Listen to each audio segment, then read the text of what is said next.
Crash course start किए थे 10th वाला का, जिसमें लाइव प्रोसेस कंप्लीट हो चुका है। और हेरिडिटी हम लोग स्टार्ट किए थे। हेरिडिटी में हम लोग जो बेसिक टर्म्स है वो देख लिए हैं, और साथ में जो सबसे इंपॉर्टेंट था मोनो हाइब्रिड क्रॉस, वो नेक्स्ट जो प्रीवियस लेक्चर था उसमें कवर कर चुके हैं। अब हम लोग इसमें दो पार्ट बच रहा है। एक सबसे महत्वपूर्ण पार्ट है सेक्स डिटर्मिनेशन, जहां से क्वेश्चन रेगुलर वे में आता है और अल्टरनेट एयर पे आता है। और एक पार्ट बचता है डायहाइब्रिड क्रॉस। तो डायहाइब्रिड क्रॉस पे कोई फोकस नहीं करना आपको, वहां से क्वेश्चन बिल्कुल नहीं आता है। सेक्स डिटर्मिनेशन पे आता है और मोनोहाइब्रिड क्रॉस पे आता है। मोनोहाइब्रिड क्रॉस तो आप लोग को समझा चुके हैं, और जिस तरह से व्हाट्सएप पे रिस्पॉन्स देखें आप लोग का, तो मन तो खुशी हो गया कि सबको समझ में आ रहा है मोनोहाइब्रिड क्रॉस। अगर आप लोग में से कोई देख रहे हैं, अभी सेक्स डिटर्मिनेशन देख रहे हैं, आपका फर्स्ट वीडियो है, अभी तक आप इससे पहले का वीडियो नहीं देखे हैं, तो जरूर जाए और देखें। ये सबसे रैपिड रिवीजन है बायोलॉजी का, और भी जो साइंस बचा हुआ आपका केमिस्ट्री फिजिक्स उसका भी होगा। अभी स्टार्ट बायोलॉजी से किए हैं। इससे फास्ट और इससे एक्यूरेट कम टाइम में पॉसिबल नहीं है रिवीजन करना। कम कंटेंट इसीलिए दे रहे हैं ताकि आपका इसी में से कवर हो। बहुत ज्यादा पढ़ा देंगे तब तो उसमें से आना ही आना है, लेकिन कम पढ़ाएं और उसी में से आए, ये बेहतर बात है।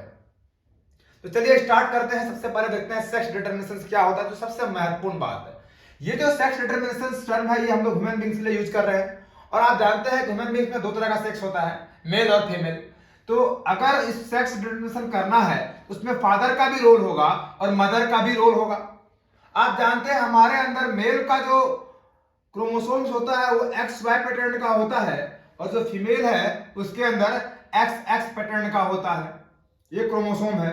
और आप ये भी जानते हैं, आपको प्रीवियस क्लास बता चुके हैं, जब गैमीट का फॉर्मेशन होता है तो क्रोमोसोम्स हो जाते हैं सेपरेट, ये क्रोमोसोम्स हो जाते हैं अनपेयर्ड। अभी क्रोमोसोम्स पेरेंट के अंदर पेयर्ड फॉर्म में है, जैसे कि मेल के अंदर एक्स वाई होता है और फीमेल के अंदर एक्स एक्स होता है। और आप जानते हैं अगर दोनों डिफरेंट है, दोनों क्रोमोसोम डिफरेंट है, इसको हेटेरोजाइगस कंडीशंस भी बोलते हैं। और अगर दोनों सेम है तो क्या बोलते हैं, उसको होमोजाइगस कंडीशन भी बोलते हैं। अब यहां पर अगर गैमीट का फॉर्मेशन करवाना है तो गैमीट में करेंगे क्रोमोसोम को अलग, तो अलग अलग करने का मतलब क्या है, दोनों को आप सेपरेटली लिखते हैं। और इधर भी अगर मदर के अंदर देखें तो एक्स एक्स है, दोनों सेम है। और अगर गैमीट का करवाना है फॉर्मेशन तो दोनों को अलग अलग करके लिख दें, सेपरेट कर दें। और सेपरेट करने के बाद क्रॉस करवा दें। ये भी एक तरह का डायहाइब्रिड क्रॉस टाइप का ही है, लेकिन उससे उसको लिंक आप ना करें। एक्स वाई एक्स एक्स, यहां पर गैमीट बन चुका है दोनों का, गैमीट फॉर्मेशन कंप्लीट है। जिस तरह से आपको बताए थे मोनोहाइब्रिड क्रॉस में कि एक को पकड़ लें, जैसे ये एक्स को हम लोग पकड़ लिए, सबसे पहले एक्स को हम पकड़ लिए, इंसर्कल कर लिए। इधर वाला जो लेफ्ट वाला पार्ट है, पहले यहां से स्टार्ट करें, लेफ्ट का पहला वाला पकड़ लें, और ये एक्स को, ये जो राइट वाला पोर्शन आपको दिख रहा है मदर वाला पार्ट, जो एक्स एक्स आप गैमेट को बनाए हैं, दोनों से क्रॉस करा के लिख दें। यही नियम है क्रॉस करवाने का। इधर ध्यान दीजिएगा, ये जो x है जिसको हम इंसर्कल किया है रेड पेन से, इसको हमने पकड़ा और इधर वाले x से क्रॉस करवाया, तो हमने क्या लिखा, x x, मल्टीप्लाई तो ही कर रहे हैं ना। अब फिर यही x को इधर वाला जो ये वाला x बच गया था, इससे भी करवाएंगे, जिसको ब्लू पेन से हमने यहां लिख रखा है, फिर x x। मतलब हम एक को इधर पकड़े और इधर दोनों को क्रॉस कराए। जब ये वाला क्रॉस आपका हो गया कंप्लीट, अब नेक्स्ट वाला को आप पकड़ लें, नेक्स्ट वाले को पकड़ के इसका क्रॉस करवा दे, तो ठीक है। अब इधर वाला कौन बच जा रहा है, ये y वाला बच जा रहा है, इधर वाला y बच रहा है। अब इस y को पकड़े, फिर दोनों से क्रॉस कराए, ठीक है। इस y को पकड़ लिए और ये वाला x से क्रॉस कराए, यहां पर क्या लिखा, x और y, एक हो गया। अब ये x बच गया, तो फिर ये y को इस x से जब कराएंगे तो लिखेंगे xy। ये अगर आप जिस तरह से ट्रिक से हम बता रहे हैं, इसको आप समझ लीजिएगा, तो कोई सा भी क्रॉस, मोनोहाइब्रिड, डायहाइब्रिड, ट्राइहाइब्रिड, कुछ भी करा सकते हैं, क्योंकि मोनोहाइब्रिड से ही डाय बनेगा, ट्राई बनेगा। अगर दो मोनो को क्रॉस कराएंगे तो डाय होगा, तीन को कराएंगे ट्राई होगा। लेकिन नियम तो यही होगा कि आप एक को पकड़ें, जैसे ये x है, इसको हमने पकड़ लिया, इधर का दोनों से क्रॉस करा के लिख दिया, इसको इससे क्रॉस कराएंगे, यहाँ x x लिखेगा, फिर यही x को इस x से करेंगे, फिर x x लिखेगा, मल्टीप्लाई कर रहे हैं। अब x हो गया तो नेक्स्ट क्या है, y।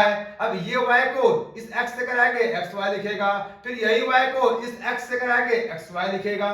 तो सिंपल तरीका है क्रॉस करवाने का। जब हमने क्रॉस कराया तो हमारे पास ये चार आउटपुट आया, देख रहे हैं आप, ये x x x x x y x y। अपने पास जो ओरिजिनल गैमेट्स था ये XY XX और ये पेरेंट्स XY XX फॉर्म में थे, तो जो फॉर्म में पेरेंट्स है उसी फॉर्म में अपना प्रोडक्ट भी आ रहा है, जो ऑफस्प्रिंग है उसी फॉर्म में आ रहा है। अगर दोनों सेम हो XX और XX, अगर दोनों सेम हो तो हमारे अंदर जो ऑफस्प्रिंग होगा वो फीमेल होगा। क्या? अगर दोनों क्रोमोसोम सेम हो, मतलब दोनों अगर XX है तो फीमेल होगा। तो आप बोलेंगे दोनों सेम में YY नहीं होता है क्या? नहीं, इसमें नियम है कि जो पेरेंट्स है उसी फॉर्म में आएंगे। पेरेंट्स XY फॉर्म में है, XX फॉर्म में, पेरेंट्स कहीं YY फॉर्म में है क्या? नहीं है, तो ऑफस्प्रिंग भी YY फॉर्म में नहीं आएगा। तो अगर दोनों सेम है, ये भी XX तो फीमेल होगा, ये भी XX फीमेल होगा। अगर 4 ऑफस्प्रिंग अपने पास है, अगर 4 ऑफस्प्रिंग है, 1 2 3 और ये 4, अगर 4 ऑफस्प्रिंग अपने पास रहा तो ये दोनों में XX है, ये भी XX है। अगर दोनों सेम तो फीमेल। और अगर आप इधर देखिएगा ना तो ये एक X है और एक Y है। इधर भी इसमें देखिए ये भी एक X है और एक ये Y है। दोनों अलग अलग क्रोमोसोम है, इसमें भी और इसमें भी। अगर ऐसा कंडीशन देखने को मिल रहा है तो इस कंडीशन में जो ऑफस्प्रिंग होगा वो मेल होगा। ऑफस्प्रिंग मतलब चाइल्ड क्या होगा? मेल होगा। मतलब आप इस क्रॉस को देख के ये समझ सकते हैं कि सेक्स डिटरमिनेशन में सबसे ये जो Y है ना, इसी का सारा लोचा है। जहां Y आ गया वो मेल होगा और जहां Y नहीं है, ओनली XX है, वो फीमेल होगा। अगर आप इतना याद रखेंगे ह्यूमन बीइंग्स के अंदर कि जहां Y आएगा वो मेल के लिए रिस्पॉन्सिबल है, मतलब Y क्रोमोसोम जो है हमारे ह्यूमन बीइंग्स के अंदर वो मेल के लिए रिस्पॉन्सिबल है। मतलब Y क्रोमोसोम पर ही जो मेल का जो डिटरमिनेशन होता है वो Y क्रोमोसोम से होता है, मतलब Y क्रोमोसोम डिटरमाइन करता है मेल। तो आप ये देख रहे हैं ऑफस्प्रिंग ये हो या ये हो या ये हो या ये हो, कोई सा भी ऑफस्प्रिंग होगा, एक क्रोमोसोम तो आएगा फादर से, एक आएगा मदर से, एक आएगा फादर से, एक आएगा मदर से, इस तरह से होगा।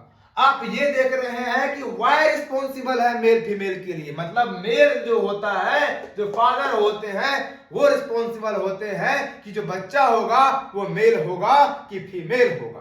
लेकिन हमारा समाज में तो उल्टा ही है, अनडेवलप्ड तरीके से अभी साइंस डेवलप नहीं हो पाया कि फीमेल रिस्पॉन्सिबल होती है, मेल बच्चा मेल होगा या फिर फीमेल होगा, डॉटर होगा या फिर सन होगा। नहीं, फीमेल के पास तो दोनों क्रोमोसोम सेम है, XX है, ये किसी से भी मल्टीप्लाई करे रिजल्ट वही देगा। लेकिन मेल के पास एक X है और एक Y है, तो मेल के पास डिफरेंट है Y, और Y रिस्पॉन्सिबल है किसके लिए?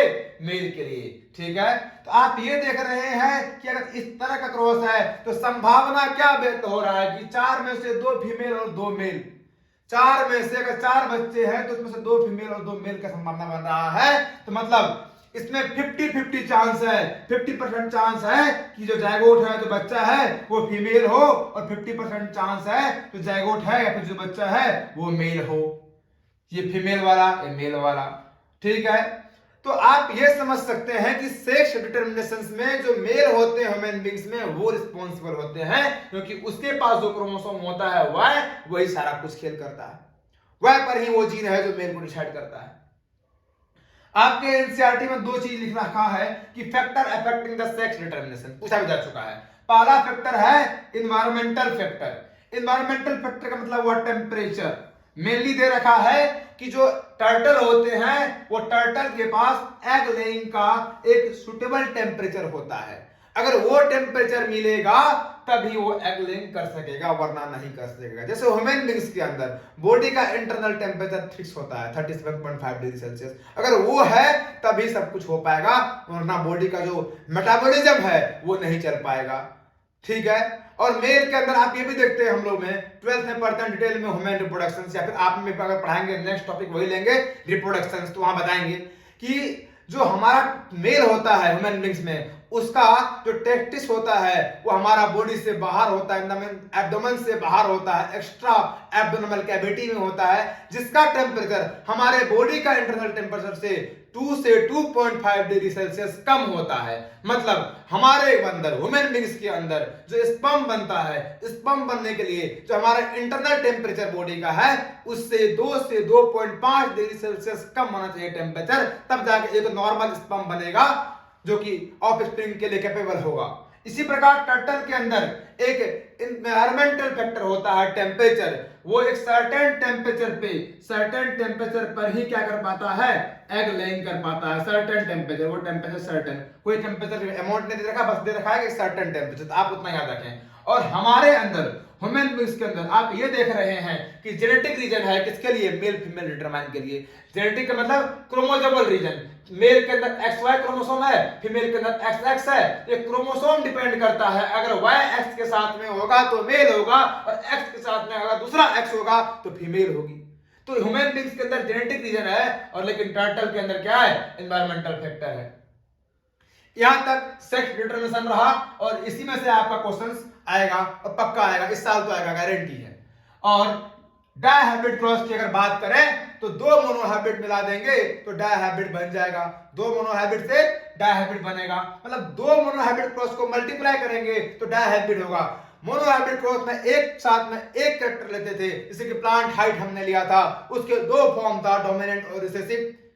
उसी तरह डायहाइब्रिड, नाम मतलब डाय, डाय का मतलब क्या, दो कैरेक्टर लेंगे एक साथ, दो कैरेक्टर एट अ टाइम, ठीक है। जैसे कि देखते हैं ये यहां पर दिखाया गया एग्जांपल में कि राउंड, येलो, व्रिंकल्ड ऐसे है, ठीक है, और येलो। तो इस तरह से मतलब दो कैरेक्टर अगर एक साथ आप लेके कर रहे हैं तो डायहाइब्रिड क्रॉस है। एक बार में अगर एक कैरेक्टर ले रहे हैं तो मोनोहाइब्रिड है, एक बार में तीन कैरेक्टर ले रहे हैं ट्राइहाइब्रिड है, चार ले रहे हैं तो क्वाड है। तो ऐसे बहुत सारे क्रॉस करा के चेक कर सकते हैं, लेकिन हमारे 11th नहीं 12th क्लास तक के सिलेबस में ओनली मोनोहाइब्रिड क्रॉस को हम लोग डिटेल पढ़ते हैं और किसी को नहीं पढ़ते। डाय क्योंकि आप पे नाम दे रखा है तो हम बता दिए कि डायहाइब्रिड में एक साथ दो कैरेक्टर लेते हैं। और अगर फिनोटाइप रेशियो और जीनोटाइप रेशियो की बात करें तो जैसे कि आप जानते हैं कि मोनोहाइब्रिड क्रॉस का 3:1 होता है, क्या, फिनोटाइप रेशियो।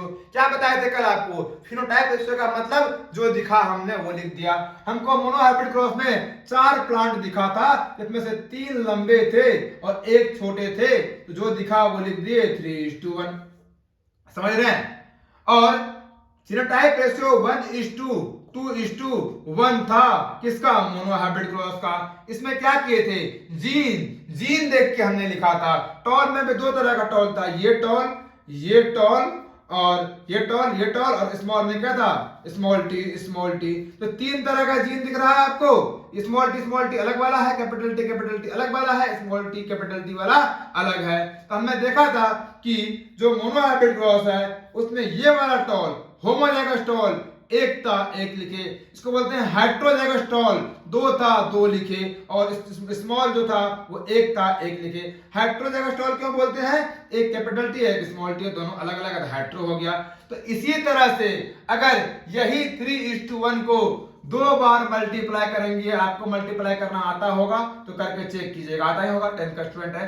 तो अगर इसको मल्टीप्लाई अपन करते हैं ना, ये फिनोटाइपिक रेशियो को, तो यही हो जाता है ये डायहाइब्रिड का फिनोटाइपिक रेशियो। और ये जो 1:2:1 है, 1:2:1 क्या है, मोनोहाइब्रिड क्रॉस का जीनोटाइप रेशियो है। अगर इसको मल्टीप्लाई अपन कर देते हैं तो डायहाइब्रिड क्रॉस का जीनोटाइप बन जाता है।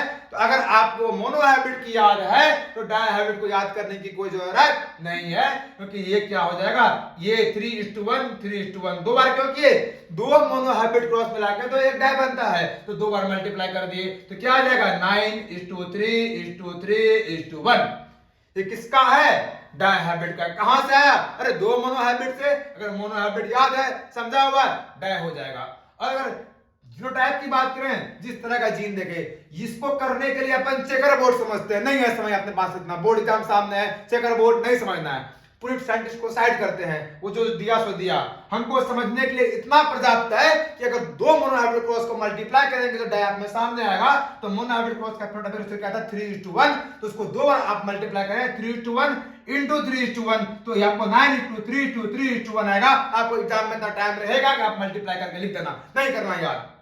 जो जीनोटाइपिक रेशियो होता है 1:2:1 होता है, किसका, मोनोहाइब्रिड क्रॉस का। मोनोहाइब्रिड में अगर एक है, डाय में 2 होगा, दोनों को मल्टीप्लाई करेंगे तो 1:2:2:1 4, देन 2:1 2:1 ये आएगा। इतना लंबा कौन याद करे, ना इतना लंबा याद करना है, ना उतना लंबा लंबा चेकर बोर्ड बना के सॉल्व करना है। आप ये ना समझे कि हमको चेकर बोर्ड नहीं आता है, बनाते बनाते 2-3 साल बीत गया, ठीक है, लेकिन कोई मतलब नहीं है उसका। आपका लेंदी टाइम लगेगा, बहुत समय लगेगा, बना के आप चेक करेंगे, रिजल्ट तो यही आना है। और कॉमन सेंस ये बोलता है, हम लोग साइंस पढ़ रहे हैं कि अगर मोनो है मतलब 1 होता है, डाय मतलब 2 होता है, तो 2 मोनो को मिलाएंगे, डाय बन जाएगा 3:1। इसका फेनोटाइपिक रेशियो है मोनो का, इसको फिर से 3:1 से मल्टीप्लाई कर देंगे, डाय में कन्वर्ट हो जाएगा। 1:2:1 मोनो का है, इसी को अगर 2 से मल्टीप्लाई कर देंगे तो ये क्या बन जाएगा, डायहाइब्रिड क्रॉस का रिजल्ट सामने आ जाएगा। तो इजी है, इस तरह से आप करके चेक कर लें। फिर भी लगे किसी को नहीं हम तो मल्टीप्लाई भी नहीं कर पाएंगे, तब तो मेरे पास कुछ नहीं है, हम तो तरीका बताएंगे। मल्टीप्लाई भी नहीं कर पाएंगे तो याद कर लीजिएगा, खत्म है। लेकिन फिर भी वो चेकर बोर्ड के चक्कर में ना जाए। अभी कितना भी चीख चीख के हम चेकर बोर्ड समझा देंगे, आप एग्जाम में जाकर गलती करेंगे ही करेंगे, इसलिए हम वो किए ही नहीं। आपका यहां पर आज जाके हेरिडिटी खत्म हो जाता है। आपका 2 सबसे लेंथी टॉपिक साइंस का और बायो का सबसे मोस्ट वेटेज वाला टॉपिक हेरिडिटी और लाइफ प्रोसेस हमने खत्म किया। अभी भी कोई डाउट है तो डिस्क्रिप्शन में हम नंबर दे देते हैं आपका व्हाट्सएप का, वही टेलीग्राम नंबर है, व्हाट्सएप नंबर है, सारा कुछ आप वहां पे जाके हमसे पूछ सकते हैं। पूछते हैं लोग, बहुत सारा क्वेश्चन आ रहा है और हम उसको रिप्लाई भी कर रहे हैं। किसी को अगर समझ नहीं आ रहा है तो डायरेक्टली कॉल पे समझाते हैं, कोई दिक्कत नहीं। लेकिन आपका एग्जाम अच्छा जाए वही हमारा टीम का मोटिव है। ये टीम वर्क है, ये सिंगल वर्क नहीं हो सकता। इतना कुछ करना, कोई इसमें एक्सप्लेनेशन हम कर रहे हैं, इसका थ्योरी कोई और लिखता है, सारा वर्क अलग अलग है, बटा हुआ है। और वो जितना टीम वर्क है कोई आम लोग नहीं कर रहे हैं, सारा मेडिकल कॉलेज के स्टूडेंट्स हैं। ये बात विश्वास करें और आप इस चीज को ब्लाइंडली फॉलो करें। एग्जाम के बाद आप जरूर हमको मैसेज करके बोलेंगे कि आपका कंटेंट बहुत ही कम था और उसी में से सारा पेपर आया, ठीक है। वैसे आपको पढ़ना ही है, तो अगर आपको विश्वास कम हो रहा है तो पहले आप ये पढ़ें, उसके बाद आपको जो पढ़ना पढ़ देना। अगर टाइम है तो, टाइम नहीं है सफिशिएंट है। हम क्वेश्चन प्रैक्टिस भी कराएंगे, वो थोड़ा 3-4-5 दिन के बाद कराएंगे। क्वेश्चन प्रैक्टिस जितना लेट करेंगे उतना हम लोग को अच्छा याद रहेगा और जाके एग्जाम में लिख देंगे। और क्वेश्चन प्रैक्टिस में वही क्वेश्चन करेंगे जो आता है। बहुत क्वेश्चन बन सकता है, साइंस है, अपने मन से हम 10 क्वेश्चन लिखा दें, अभी कोई मतलब नहीं है। जो आ रहा है उसको ऑब्जर्व करेंगे, हम लोग पूरा टीम है 10 लोग का, बैठ के ऑब्जर्व करेंगे। जो आएगा रिपीटली आस्क होगा उस तरह से क्वेश्चन हम उसको फ्रेम करेंगे, ठीक है। अभी तक अगर आप सब्सक्राइब नहीं किए सब्सक्राइब कीजिए। और सबसे महत्वपूर्ण, सब्सक्रिप्शन से हमको उतना कोई खास इंटरेस्ट नहीं है, आप ये वीडियो को बार बार शेयर करें, जितना बार हो सके उतना बार शेयर कर सकें, ताकि वो बच्चे जिसका साइंस में अभी भी कॉन्फिडेंस कम है वो कॉन्फिडेंस बूस्ट अप हो सके। यही हमारा काम है, कॉन्फिडेंस को बूस्ट करने के लिए, ठीक है, ताकि उसका अच्छा एग्जाम जाए, बेहतर परफॉर्मेंस हो। ये हमारा पूरा टीम का मोटिव है और आप विश्वास है हम सबको कि आप हमारा मोटिव को जरूर सफल करेंगे। हमारा मोटिव सब्सक्राइबर गेन करके बहुत बड़ा बनने का कोई शौक नहीं है, वो तो हम अपना मेडिकल डिपार्टमेंट में हैं, वर्क कर रहे हैं, डॉक्टर तो बन ही जाएंगे। लेकिन ये मोटिव है कि हमसे पीछे जो भाई बहन हैं जिसको डॉक्टर इंजीनियर बनना है वो बेहतर परफॉर्मेंस कर सके, पहला रिजल्ट 10th आपका अच्छा हो सके। तो प्लीज आप इसे जितना हो सके उतना शेयर करें ताकि किसी अच्छा का भला हो सके, ठीक है। अभी हम यहीं से चलते हैं और मिलते हैं आपका नेक्स्ट क्लास ह्यूमन रिप्रोडक्शन में, ठीक है। Good night, bye.